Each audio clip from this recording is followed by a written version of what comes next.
Bonjour Antoine Matt. Bonjour. Vous êtes chercheur à l'Institut de recherche économique et sociale et membre du Haut Conseil de l'enfance, de la famille et de l'âge. Le droit à la restauration scolaire est reconnu par la loi Égalité et Citoyenneté adoptée en janvier 2017 et environ 7 enfants sur 10 fréquentent la cantine scolaire. Pourtant, vous soulignez dans votre recherche que des obstacles persistent toujours dans l'accès à la cantine. Quels sont ces obstacles ? Alors effectivement, il y a au moins 3 grandes catégories d'obstacles. Alors certes, la nouvelle disposition adoptée en 2017 a prévu que tout enfant puisse accéder à la cantine de son école, sauf que la cantine n'existe pas toujours. En effet, à la différence des collèges et des lycées, la cantine à l'école primaire n'est pas un service public obligatoire pour les communes et notamment dans des communes de zones rurales ou périurbaines, il n'y a tout simplement pas de cantine, ce qui pose de multiples problèmes. Alors pour les enfants, pour les parents, pour les mères, en termes de conciliation vie familiale, vie professionnelle. Et il faut souligner que ce problème qui concerne, on peut estimer, au moins un élève du primaire sur 10 est largement méconnu. Et n'est pas traité par cette loi, en fait, puisqu'il ne concernait que les cantines existantes, en fait. Effectivement. Ce qui nous amène un petit peu au deuxième obstacle qui doit être souligné, ce sont les refus de certaines cantines pour l'accès à la cantine, couplés parfois à des refus à l'accès à l'école elle-même.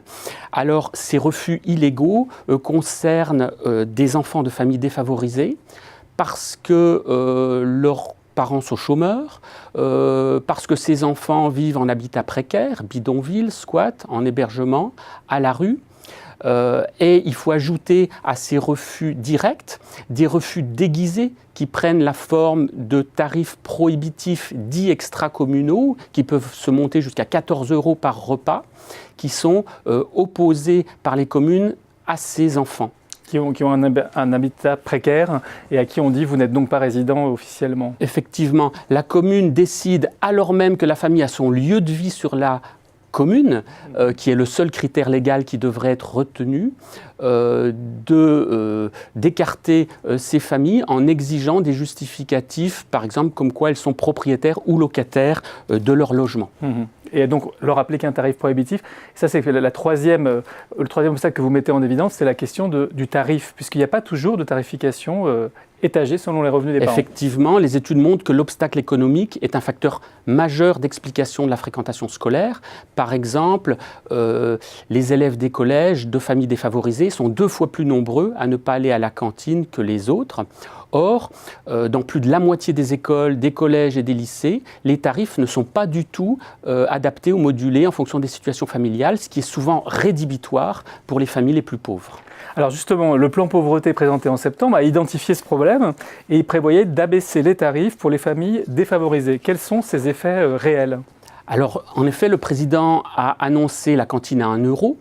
Il s'agit plus précisément d'une mesure pour inciter les communes de zones rurales les plus fragiles à prévoir une tarification sociale avec un tarif de 1 € pour les plus pauvres.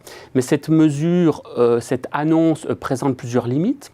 D'abord, elle ne va concerner que les élèves des communes concernées et par exemple vont être écartés les collégiens et les lycéens. Ensuite, la mesure n'est accompagnée d'aucune information quant à son opérationnalité. On ne trouve rien dans les lois de finances ou de financement de la sécurité sociale votées à la fin 2018. On ne trouve rien dans le projet de loi pour une école de la confiance qui vient d'être voté à l'Assemblée, alors même que ce projet de loi contient des dispositions sur la cantine. Il n'y a aucune instruction, aucune feuille de route n'est réellement connue. Ce qui amène un petit peu à le troisième limite, c'est qu'il s'agit d'une mesure purement incitative qui a de fortes chances d'avoir très peu d'effets du côté de ces petites communes dans un contexte de très forte pression sur les finances locales, d'autant qu'aucun moyen sérieux n'est envisagé.